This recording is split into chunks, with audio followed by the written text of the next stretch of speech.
feel today? Ask yourself this question. What time is it? Game time! What time is it? Game time! What time is it?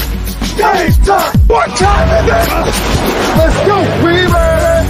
We ready! We ready! We ready! And let's go to that! And let's go to that! When I step on the field, I send one message. And this is what it feels like. This is what it feels like. Football is getting hit. That's it. It's gonna be football now. What time is it? Game time. What time is it? Game time. What time is it? Game time. What time is it? Let's hunt now. Let's hunt now. Let's go. Let's hunt. We ready. And let's go to that. And let's go to that. We're talking about the Jets like we're talking about the Saints. You know, all this, how like we the Miami Heat of football. Yeah. The bottom line is you got to buckle up your chin strap. It's embarrassing. Yeah. Don't disrespect the game like that. There's too much crying from him. He's a man. He can be hit just like us. He's a man. You already make the big money. He's a man. Don't cry when you step on the field, man. That's war out there. When I step on the field, I send one message. This is what it feels like. Oh, my bad. Your bad don't work in my world. What time is it? Game time. What time is it? Game time. What time is it? Game time. What time is it? Let's go. Let's go. Let's go. We ready. And let's go to that. And let's go to that. It's a wrap. Game over.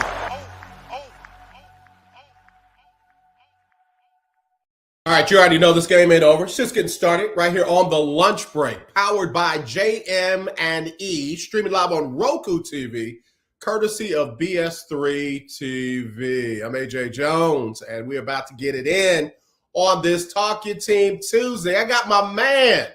I got the man who I think is one of the most brilliant young brothers in this business. And I am glad that he was able to make time to join us on the show today. It is none other than Mike Patton from touring the AFC South. What's going on, bro? It's another rainy day in Nashville. But other than that, AFC South football is right around the corner. Brother, it is about to go down. In fact, the AFC South kicks it off this year with the Hall of Fame game on the 1st. That's like 9 days away. It'll be the Texans and the Bears in the Hall of Fame game. And, man, that's pretty surprising given where the Texans have been and kind of where the AFC South has been, man. I'm just telling you, I'm ready, man. I'm so ready I can't even see straight. Yeah, it's going to be interesting. One note on that game, Mr. Jonathan Owens will not be playing in that game. He will be in Paris supporting his wife because he won't be there July 29th through August 3rd. He will not be with Bears. Yeah.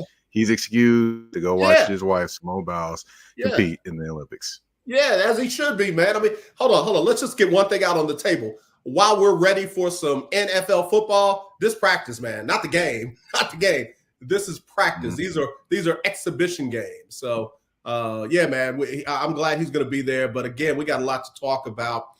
Mike, first things first. How's your mom doing, man? Hey, doing great. She's doing great, man. Go tell her she got a new son down here in Houston, and he's praying for her. And man, I'm excited that she's doing great. Yeah, all right, brother. Definitely. Say it again. Oh, she's definitely doing great. Of course, talked to her the other day. So. Okay, got you. All right, so man, several weeks ago, I dropped my predictions for the NFL. I like to get those out early so nobody can say I copied off of theirs and I'm just repeating what I heard and da-da-da-da-da. And I don't hold back, man. I get where I'm going. And you happen to be tuned in that day and you dropped some knowledge about the Tennessee Titans that I got to be honest, man. I don't know a lot about what's going on up there in Tennessee. I know they lost a lot of players. Let me get to that. I know they lost a lot of players, and here's what I said. But you were like, man, Tennessee is going to be pretty good this year. What am I missing, man? Tell us what we don't know. Well, the thing is, with the Tennessee Titans, they actually upgraded the pieces that caused them the most problems. And third downs last year, they couldn't stop anybody. They had, pretty below average defensive back play in terms of corners. They went out and upgraded that with L'Jarius Sneed and Chidobe Awuzie. Yes, I practiced saying his name. But they've done that. They also, offensively, they were basically 3 yards in a cloud of dust. They flipped that over this year. Now they're more of a passing offense. They go out and get the number one pass blocking center, I should say, this year. Went out and added J.C. Latham, which is a walking box of talent. And then, oh, by the way, added Bill Callahan, the best offensive line coach in the NFL. So they went out and addressed those things, also added more weapons, brought in Calvin Ridley, brought in, basically Pollard at running back to go along with Tyjae Spears, which a lot of people are like, Derrick Henry's gone, this. I'm like, okay. You notice the offense is going to be a pass-first offense this year. So does Derrick Henry fit a pass-first offense? No, he does not. And eventually time comes to move on. So I think this year their offense is more versatile and they are better on the back end than they have been in a few years. Oh, and just add in there, they did add Jamal Adams in as well. They just signed him to a 1-year deal.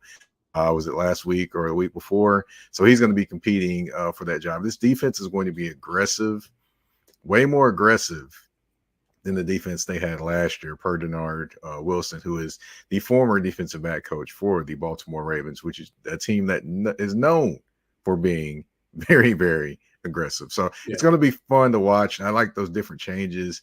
And to be honest, the other two teams, the Colts and the Jaguars, that I picked to finish below the Titans, the Colts, they went with the remix basically. The same the remix in terms of you bringing the same characters back, but they drop in a different verse, or they're hoping they're going to drop a different verse. We see what happens when it comes to Colts there. And the Jaguars, honestly, they threw me off. Now they did just pay Tyson Campbell him a hefty extension, 4 years, I think $75 million. But to me, they still don't have that consistent corner opposite. They're playing Darnell Savage, which, a Savage life. Well, it was what I like to call him. Savage season is what I like to say he is. But they got him playing in the slot instead of playing safety like he was when he basically came into the league. They're still kind of tinkering between this 3-4 and 4-3. I like Ryan Nielsen, but I'm like, okay, you got personnel for a 4-3, not a 3-4. But, there's just a lot of issues there. And then offensively, I'm not really comfortable with their offense right now. Okay. All right. We got Mike Patton joining us, touring the AFC South, and that's exactly what we're doing. He's up in Nashville, Tennessee, so obviously he's very well versed on the Tennessee Titans, a team that I admittedly am not as well versed on as I probably should be, saying they got a lot of changes that they made. And Mike, I think we can agree these aren't necessarily sexy changes, but they are significant changes. And it doesn't have to be sexy, man, especially on the defensive side. It just has to be efficient. Right. Just win. That's the only thing that matters is W's. Yeah. I had a coach in high school at Cincinnati Moeller that we lost 2 games in 4 years. He went on to be head coach at Notre Dame. He had a saying that if they don't score, they can't win. So he knew the importance of defense. When I coached football after that, when I was an offensive coordinator, I even said that on the offensive side of the ball. Listen, if they can't score, they can't win. Defense has got it locked down. We got to put up our points. We can win this thing 3-0. We can win this thing 2-0. But if they don't score, they can't win. So right. You're telling me that defense is going to be formidable. So I think I heard you say you got them at number 2 in your preseason rankings. Lay it out for me. What you got? I've got the Texans 1. I've got the Titans 2. I've got the Colts at 3, the Jaguars at 4. Now, plenty of Jaguar fans have given me the business when it comes to talking about the Jaguars finishing in 4th place. But let me just explain. I don't think any one of these teams is going to finish below 500 this year in the AFC South. Okay. All right. I think this is the second best division in the NFL outside of the AFC North. Okay. Well. So this division is going to be very competitive. It all depends on the Titans' success. Depends on the defense, but it also depends on the progress of Will Levis, which he actually has a offensive coordinator that's kind of feeds into what he wants to do. He just has to continue to grow and get better, which, all indications are that he is a very, very hard worker, which I've seen some of this hard work personally. He's a guy that I'm like, okay, cool. You're going to get his best effort out of everything. I'm not saying he's a world beater or anything like that, but he's a guy that's going to give you his best effort. He's going to be a guy that's going to learn from his mistakes. And he's a guy that actually holds himself accountable as well as the whole team, which is indicative of what a great leader can be. Got you. Mike Patton, touring the AFC South. Listen, we're going to take our first break. We'll come back. I want to pick up right where you left off, talking about Will Levis and some of the other quarterbacks in the division. Again, it's Talk Your Team Tuesday. Donna Coleman-Holman, what's up, sis? Glad to see you checking in. Thank you for your service to our country. And your big brother loves you. All right, we'll be right back right after this on the lunch break. What do you get when you watch or listen to the Life Happens podcast? Well, I'll let them tell you.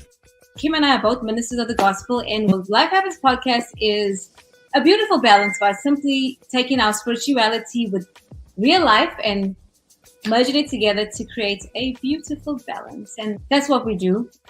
BS3 Network proudly presents Life Happens podcast, where Christianity and life intersect. Live every Wednesday at 7 p.m. Central.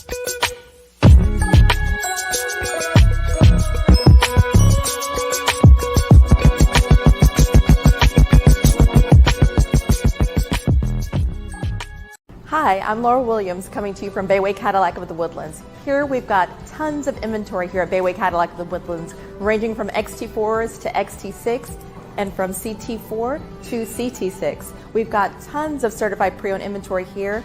Come see us here at Bayway Cadillac of the Woodlands. You can contact Laura Williams at 281-224-3666.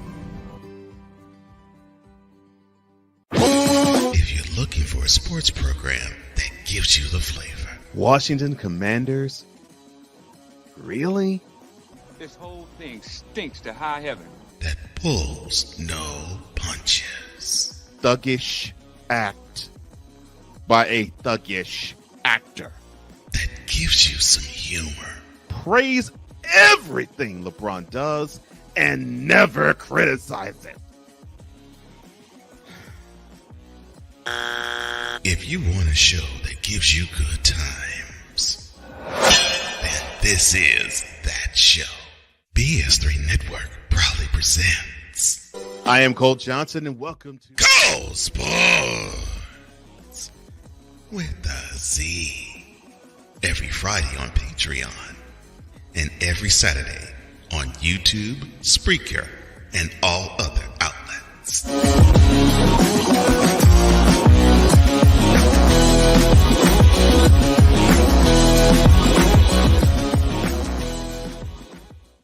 All right, y'all, we're back here on the lunch break, powered by JM&E, streaming live on Roku TV, courtesy of BS3 TV. Big shout out to my man Cole Johnson of Cole Sports with a Z. Always glad to have him tuned in and doing his thing as well. Also glad to have my brother like no other, Mike Patton, touring the AFC South, here with us live. And brother, so you were talking about Will Levis before the break. And I think since we last connected, I did this. I got some quarterback rankings by divisions. And again, I'm not trying to be a homer or anything. I've got Deshaun as the best quarterback in the division. I got the Jaguars, Trevor Lawrence, even though I've got them picked second to last in the division. And then I put Richardson, and down there at the bottom, I got Will Levis. Mm-hmm. What am I missing? All right. Well, CJ Stroud is definitely going to be the guy in terms. I said Deshaun. I'm sorry. You know who I meant. No, I know what you meant. Yeah, CJ Stroud. CJ Stroud is definitely going to be the guy in terms of the top quarterback going into the season. But I can't put Trevor Lawrence right there at the top I'll put him at the second. I'll take it back. I'll put him at the second spot. Okay. But I think him and Will Levis actually had similar things that happened to them last year. They both had bad offensive lines. They both had some inconsistencies there, and they both were under pressure and duress pretty much. So you never really saw the best out of them. However, I will say that Trevor has been around for a while, and now the pressure is even more on after him signing a big time contract extension. Right. So to me, he should be further along than what Will Levis is. And to me, I can't really just say, oh, he's more consistent now.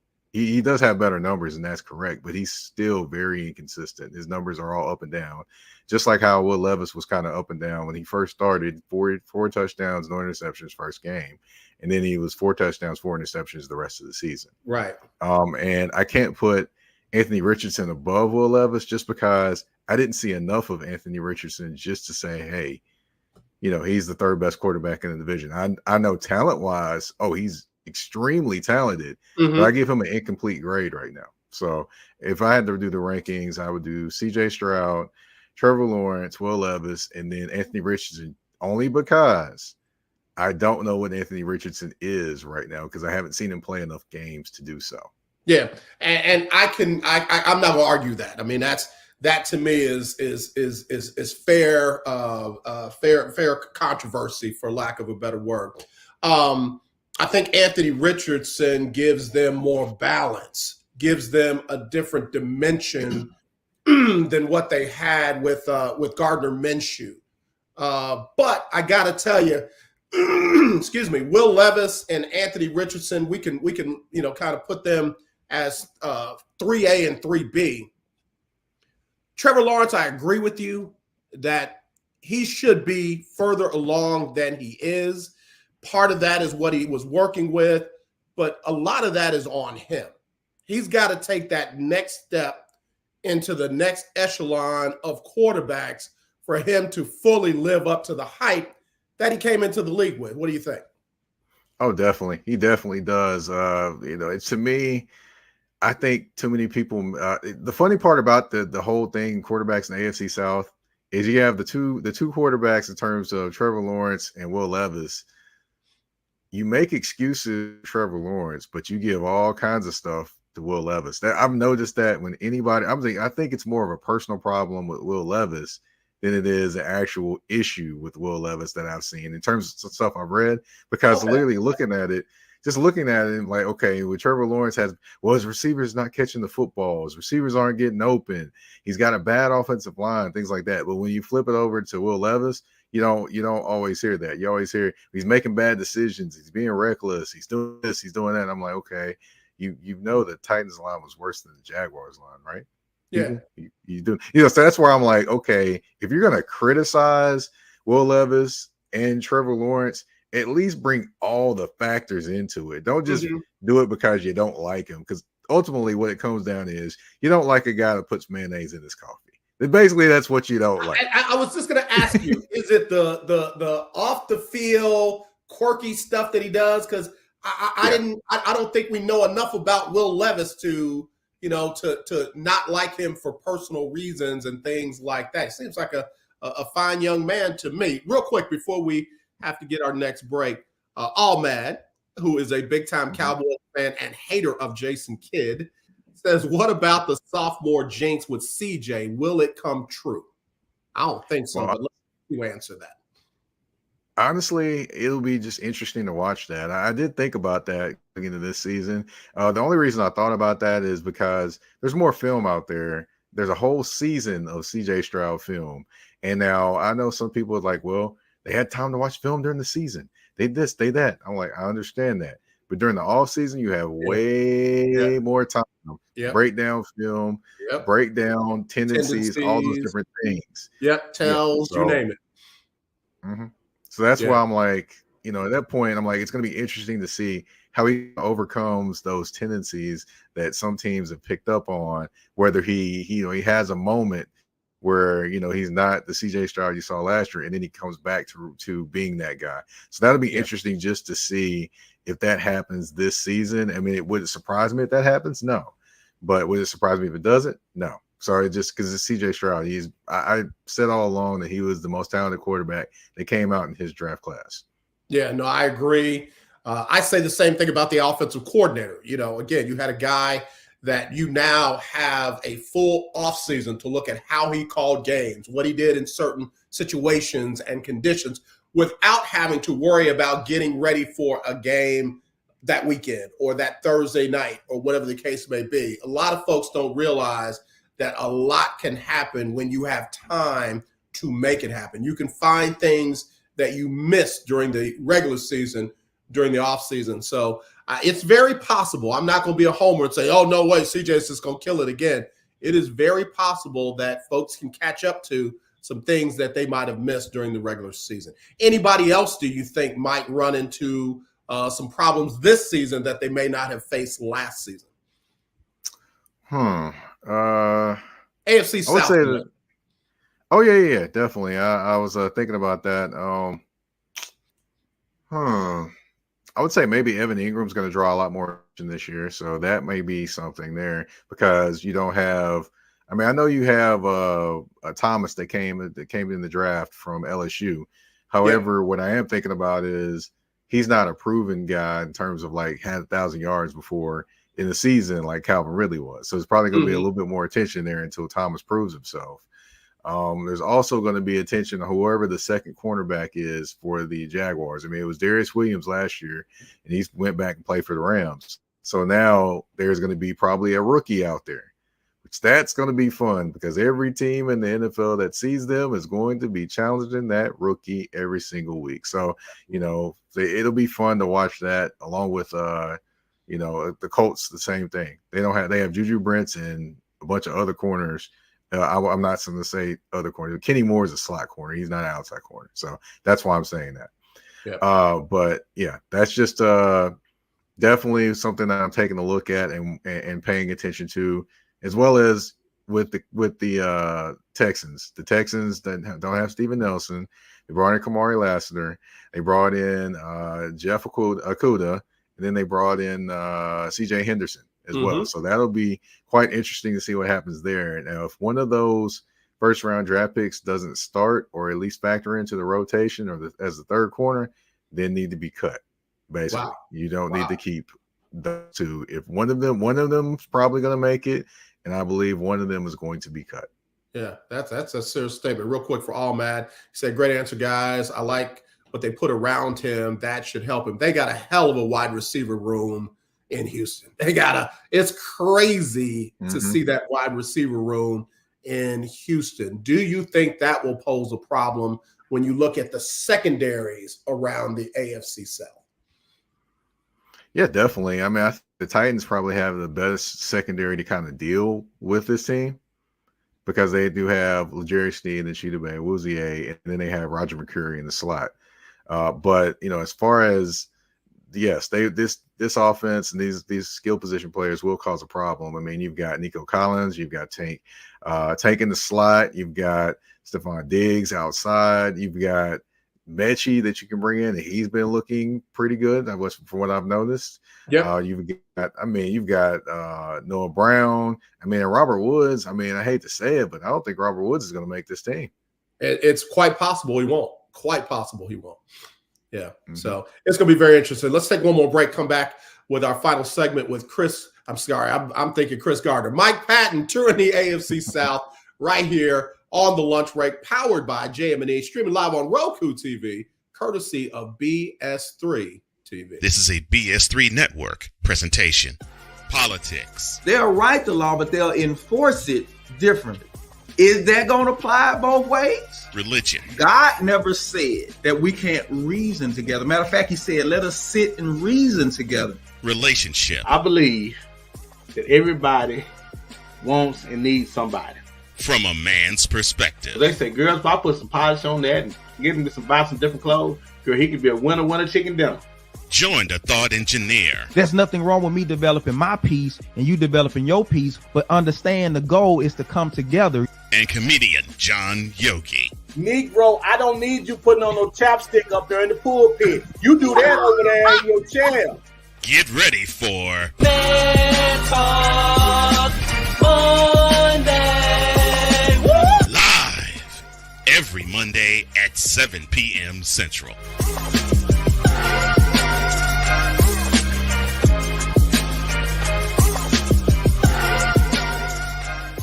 Hi, I'm Laura Williams coming to you from Bayway Cadillac of the Woodlands. Here we've got tons of inventory here at Bayway Cadillac of the Woodlands, ranging from XT4s to XT6 and from CT4 to CT6. We've got tons of certified pre-owned inventory here. Come see us here at Bayway Cadillac of the Woodlands. You can contact Laura Williams at 281-224-3666.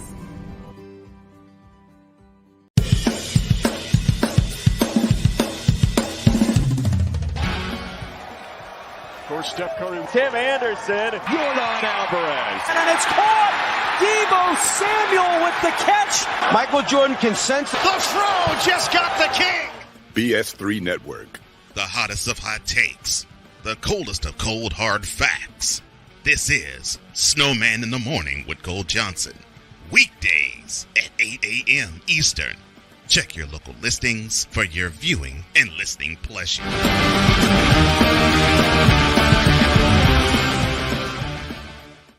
Man, we got some great sports talk shows out there, man. Snowman in the Morning is definitely one of them. Cole Johnson with Cole Sports with a Z. And my brother right here, Mike Patton, turned the AFC South. Again, brother, we got some great people doing it. You are definitely one of them. You know, I value and appreciate your work. Appreciate you taking the time to join us here on the show.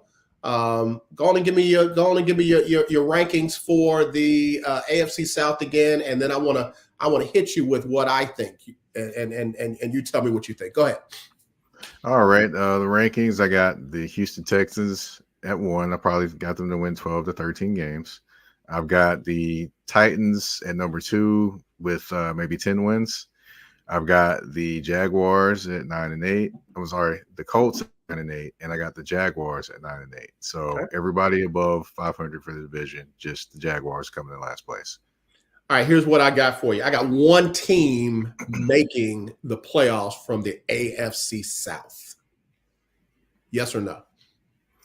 I've got 2, maybe 3. Really? Yes. Okay, I know you got the Titans in. You tell me the Titans. I think the Titans will be the surprise team, just like the Texans were the surprise team last year, because no one in their right mind really picked the Texans to do as well as they did and win the division. So I definitely think the Titans, the Texans, and I think the Colts sneak in the last weekend. I haven't done this yet, but I'm gonna let you do it. Off the rip, give me the coaching rankings for the AFC South. Go. Coach. I mean, D'Amico's got to be number 1. I mean, that's obvious. Him and Shane Steichen are like 1A and 1B to me. You've got Doug Peterson at 3, and then you've got Brian Callahan. You've got him at 4 because, of course, he's never done it, so no one knows what they expect from him. So it's not necessarily downgrading him. It's just the other guys, we know what they expect. We don't know what they expect from Callahan. He's never been there. Yeah, I got you. Hey, man, again, that's what I love about you, man. You are definitely not a homer. You do your work. You do your research. You have something valid to back up what you say. And that's what differentiates you from, a lot of folks out here doing this thing. It's not just sensational. It's factual. And I appreciate you, man. Tell everybody what you're doing, what you're working on, where they can find you, where they can follow you. All right. Well, of course, I'm Mike Patton. But you can actually find me on Tour in the AFC South, which I'm actually finished ranking every position. I just finished doing the defensive fronts for each team. Next up will be linebackers, and then it'll be defensive backs. Maybe if I have enough time, I'll do coaching too. But definitely I'm doing that. Of course, that's on Tuesdays and Fridays is usually when that airs. Also, of course, I do This Woman Works, which is my podcast highlighting and celebrating Black women. I do that every Wednesday. This Wednesday, I have Ebony Upshaw. She actually is definitely cooking. So this ought to be an interesting episode on this one. So, and plus, I have a varied amount of Black women coming on, and a lot that are actually from Nashville. So a lot of people are going to get to know some Black women from Nashville over the next month or so. So yeah, that's what I do. And you can find me on the artist formerly known as Twitter. I always say that, paying homage to Prince, which is one of the greatest artists of all time. Absolutely. You can find me there at Mike Patton 82. That's MikePatton 82. And on Instagram, you can find me there at that's THA and THE _general_MP. All right. Hey, man, listen, I got to tell you. Now, wait, were you born in 82? Yes. Okay, so you were born in 82. I graduated high school in 82. Man, again, I value, I appreciate you, man. Hey, I'm rocking my Kappa Alpha Psi because the Divine Nine have obviously mobilized and gotten behind the current Democratic presumed nominee for president. I was on the Black Man Call last night, had about 50, 60,000 of us on that call. We raised about $1.5 million, close to $2 million. And hey, man, I'm telling you, there's a movement going on in this country. I'll say this: whatever you do, just vote. Just vote. Just vote. Listen, I'm not going to tell you who to vote for. I want to, but I'll just keep it. I'll just keep it plain. But just vote, man. I was raised in an era where my grandmother, my mom, my dad, like honed in my head what people went through to be able to vote. And here I can vote without any of those kind of pressures. So the least I can do is my civic duty. So Mike Patton, thank you for tuning in, brother. Any final words, anything you want to close us out with? Yeah, definitely. I want to, speak to people. Definitely get out there and vote. That is positive. And then also do your homework. Don't just sit there and buy on these myths and things like that. Read, people. Yeah. Do you hear these people out here saying, hey, the best way to do things is to hide all the information in the books. People say this still to this day. So you might actually read. READ. That's how you spell it. Read. Yeah. So yeah. I grew up on RIF. That, and then also I'll say what's that? I grew up on RIF. Reading is fundamental, man. We had all that rolling around, man. If you had that RIF truck come through your neighborhood, you go get you some books. So yeah, man. I got you. Go ahead. You finish it up. Yeah, that. And then I also want to say, people, I'm going to say this about Black women because, everyone that knows me knows I ride hard for Black women. So this is the thing I want to say. Please respect Black women. Yeah. Don't get out here saying no foolishness and then think everything's going to be okay when you talk to a Black woman. No, it's not. I'm going to be mad at you. And I'm not a Black woman. Yeah. Please get out here, respect Black women, understand. And then just for in general, Black people, show love to each other. There's too much of this arguing back and forth on social media about who Black men and Black women and stuff like that. Why don't you talk to understand, not talk to be superior? Think about that. That's a bar right there. Talk to understand, don't talk to be superior. Man, again, I just respect you, man. I got nothing but respect. We didn't even know each other, and I was checking you out, and I have not been wrong yet. I have not been wrong yet. So, Mike, keep doing what you're doing. Can't wait to see your rankings. Can't wait to see what you're going to do next. Enjoy yourself out there at NABJ up in Chicago. And, brother, if you ever have need of me or anything from the lunch break, you already know you got it. So, listen, y'all, as always, let's not be divided. Let's be united. I truly do love you. There is nothing you can do about it except tune in tomorrow for Winning Wednesday right here on the lunch break, powered by JM&E, streaming live on Roku TV, courtesy of BS3. It's Sybil Wilkes with what you need to know. Today, it's Tuesday, July 30th, 2024. Number 1. No doubt, Vice President Kamala Harris's popularity is on the rise. Not only are there positive poll results, there's also the matter of multi-millions in donations and a spike in voter registration during her first week as a presidential candidate. According to an ABC Ipsos poll, 43% of the respondents view the presumptive Democratic presidential candidate favorably, and that was an 8% increase over the week before. The Harris for President campaign reported over $200 million in donations during week 1, and in the 48 hours following the Biden announcement, there was a 700% spike in voter registration across the country. Number 2, in a significant move to bolster American democracy, President Biden has unveiled a comprehensive plan to reform the Supreme Court and ensure that no president is above the law. President Biden's plan includes 3 key reforms: a constitutional amendment to eliminate immunity for crimes committed by former presidents, term limits for Supreme Court justices, and implementing a binding code of conduct for the justices. These measures aim to restore trust and accountability in the nation's highest court and reinforce the principle that everyone is subject to the law regardless of their position. Number 3, Black nurses play a vital role in addressing healthcare disparities that disproportionately affect the Black community. Healthcare disparities are the unequal distribution of healthcare resources, services, and outcomes among different populations. Black nurses help alleviate these disparities by providing culturally sensitive care and advocating for health equity. Happy Black Nurses Week.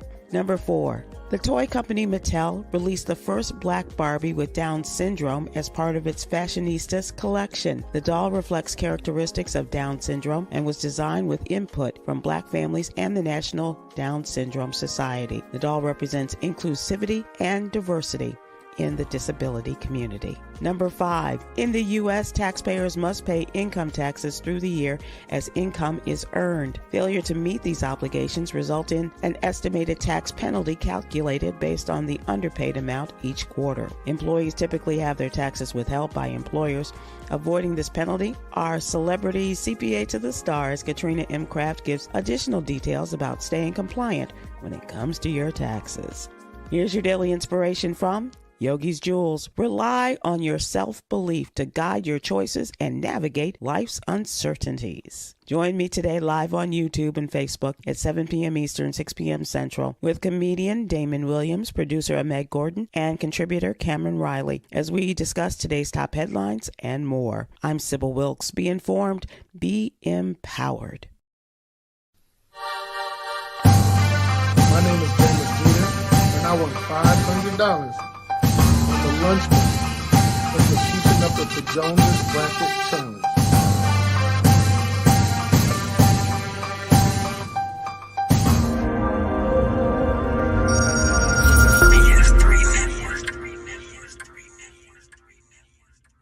BS3 Network, changing the way you watch TV.